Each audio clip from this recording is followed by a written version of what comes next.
nafahamu wewe ulikuwa afisa wa jeshi la polisi. Ndio. Nataka nianzie hapo. Kwa nini uliamua kuacha kazi jeshi la polisi? Nini ambacho kilikufanya ukaacha kazi? Kazi ya polisi sio jela au sio gereza niseme. Kwamba eti ukishakuwa siku moja wewe ni askari na tena ulikuwa inspector bila shaka kama nitakuwa niko sawa. Maana ulikuwa na ngazi kubwa tu jeshi. Kwa ni ngazi kubwa ndio hela. Yaani kazi ya polisi. Nataka kujua kilikusukuma nini. Ndio nataka nikwambie kazi ya polisi ni kama kazi nyingine tu zozote. Kazi ya polisi wala haina upekee wowote ule wa ajabu. Na sio gereza kwamba ukiingia uwezi kutoka. Na unaweza ukatoka kwa sababu zako.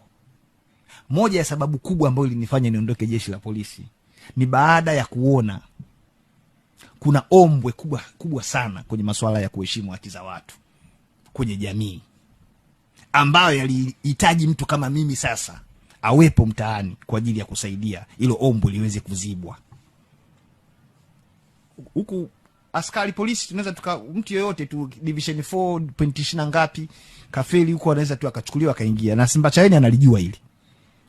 Unanielewa Lakini kupata wapigania haki majasiri wamejitolea kwa ajili ya kutetea watu wengine kuhakikisha kwamba nchi inapata ustawi mzuri sana kwenye eneo hilo.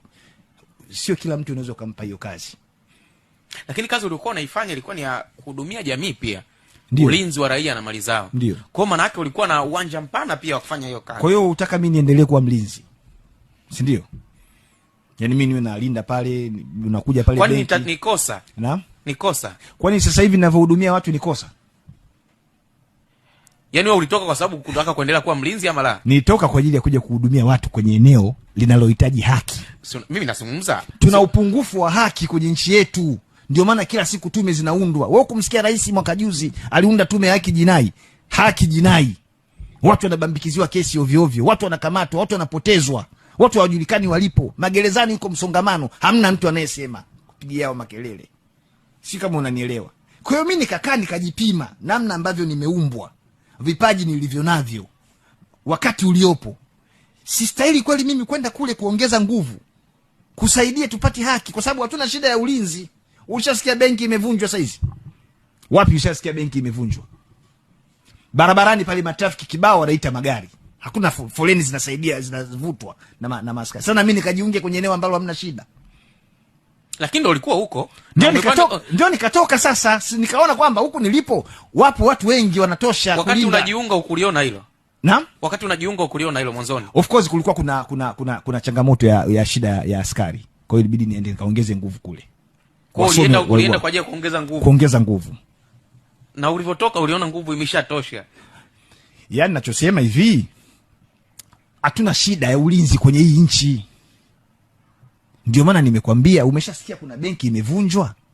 Hakuna benki imevunjwa, kwa sababu kwenye ulinzi tuko vizuri. Shida yetu ipo kwenye haki. Tunahitaji watu watakaoweza kuhubiri sana haki. Nao watu ni wachache, sio kila mtu ana hiyo passion ya kuhubiri haki. Ndio maana mimi nimekuja huku. Au huoni kama nafanya vizuri huku? Wewe mwenyewe umeniita mwandamizi hapa sasa hivi. Hata ulikuwa jeshini ulikuwa ni mwandamizi. Nilikuwa mwandamizi kwenye ulinzi. Kwani ni dhambi? Kwani nimekosea nini kusema ulinzi? Kazi ya jeshi la polisi kwa mujibu wa sheria ni ulinzi wa raia na mali zao. Sasa kuna kosa gani hapo mimi kusema ulinzi? Nilikuwa mlinzi ndio. Na sio dhambi. Sio dhambi ndio. Kwani nimesema dhambi? Labda wewe ndio inakuingia vibaya kwenye akili. No, tafsiri ya namna ambavyo message unataka kuituma. Naitumaje sasa? Kwani kazi ya polisi ya msingi ni nini? Kulinda raia na mali zao. Na ukienda benki pale sasa hivi NMB utamkuta askari kakaa analinda. Kuna shida gani sasa? Kwa hiyo uliondoka kwa sababu hiyo tu? Niliondoka kwa sababu kulikuwa kuna ombwe kubwa sana, na bado lipo ile ombwe la haki, utawala wa sheria, kuheshimu haki za binadamu. Unahisi kazi hiyo umeifanya? Nimeifanya kwa kiwango kikubwa sana. Paka nimepewa tuzo mbalimbali za kitaifa na kimataifa. Ninazo tuzo hizo. Nilikueleza kuhusu ishu ya Simbachawene, ndio maana nikaanzia huko. Yes. Bila shaka umemfuatilia waziri wa mambo ya ndani. Ndio. Ni mpya kwenye wizara lakini si mgeni kwenye wizara ya mambo ya ndani. Alishawahi kuwa akaondoka na sasa amerudi tena. Kwa hiyo tunamuita mpya kwa sababu ya baraza hili jipya la mawaziri. Ndio. Moja ya jambo ambalo ameanza nalo, kauli yake ya kwanza kabisa, alitembelea pale makao makuu ya ya jeshi la polisi. Lakini pia wakati anafanya mikutano yake na wanahabari kwenye wizara ya mambo ya ndani, ofisi ndogo hapa Dar es Salaam, alitoa marufuku kwa jeshi la polisi, hasa kwenye taratibu za ukamataji, wale wanaovaa maski na nini, kwamba huwezi kwenda kumkamata mtu umevaa maski umfanya nini. Kuna mambo mengi alijaribu kuzungumza kwa maana ya kumwelekeo. Lakini hivi karibuni tena amezungumza kwamba kwa namna gani anataka kuhakikisha ana reform jeshi la polisi, na ni kama ameona kuna ombwe vile la urafiki, manake kama walinzi wa raia na mali zao, manake wanapaswa kuwa warafiki wa raia. Ni kama ameona kuna ombwe la huo urafiki wenyewe, kwa anataka kurejesha huo urafiki uliopo. Tukianzia hapo, tafsiri ya waziri huyu umeipokeaje, ukiwa miongoni mwa wadau wa haki, umekuwa afisa wa jeshi la polisi, lakini na mpigania haki kama unavyosema kwa muda mrefu? Kwanza nakushukuru kwa swali lako zuri sana. Moja kati ya sehemu ambayo Rais Samia kapatia sana, yani mimi nikiulizwa hapa sasa bana, hivi Rais Samia kwenye mambo kapatia mwaka huu mambo gani kapatia? Nitakwambia kapatia kumpa uwaziri Simbachawene, waziri wa mambo ya ndani. Tena waziri wa mambo ya ndani kapatia mno. Waswahili wanasema mnyonge mnyongeni, haki yake mpeni. Mimi nasema mnyonge msimnyonge, na haki mpeni. Sababu kisha mnyonga sasa hiyo haki inamsaidia kisha kuwa marehemu. Kwa hiyo kwenye hili kapatia kumweka Simbachawene. Kwa nini amepatia? Simbachawene ni mtu makini sana, na kwa taarifa yako ni mwanasheria. Simbachawene ni mtulivu, sio mpapalikaji, hakurupuki.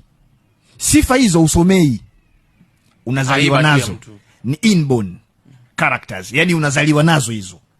Lakini kubwa zaidi, Simbachawene ni mwanasiasa. Kwenye mazingira na nyakati tulizo nazo, tunakosa wanasiasa, hasa kutoka Chama cha Mapinduzi. Hakuna wanasiasa, kila kitu wanategemea nguvu za polisi na vyombo vingine vya dola. Sasa Simbachawene sasa hivi amekuja na style tofauti, ambayo ndio inakuja kuthibitisha huo uwezo alionao. Simbachawene anatoa kauli za kisiasa ambazo kwa mazingira tulionayo kwa wakati fulani zinasaidia sana kupunguza joto la hasira walizonazo wananchi juu ya utawala wa serikali ya Chama cha Mapinduzi.